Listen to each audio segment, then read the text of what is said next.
মাকে দা দিয়ে কুপিয়ে খুনের ঘটনায় দোষী সাব্যস্ত ছেলের যাবজ্জীবন কারাদণ্ডের নির্দেশ দিল বালুরঘাট আদালত। শুক্রবার দোষী সাব্যস্ত করার পর শনিবার বালুরঘাট জেলা আদালতের বিচারক মানস বসু এই রায় দিয়েছেন। 2019 সালের 26শে মার্চ দক্ষিণ দিনাজপুরের কুমারগঞ্জের গিরিশ চন্দ্র দাস তার মাকে দা দিয়ে কুপিয়ে হত্যা করে বলে অভিযোগ করেন তার বাবা, পেশায় অবসরপ্রাপ্ত পুলিশ কর্মী গৌরচন্দ্র দাস।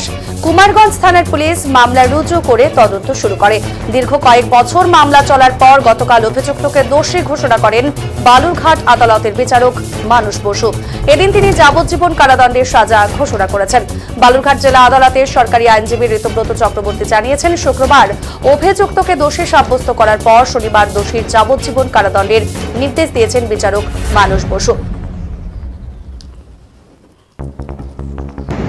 দেখুন, গতকালকে আমি আপনাদের বলেছিলাম সেশনস কেস নাম্বার 71/2019 এটাতে আসামিকে কালকে লার্নেড কোর্ট গিল্টি ফাইন্ড করেছিল এবং আজকে ফিক্স ছিল অন পয়েন্ট অফ সেন্টেন্স।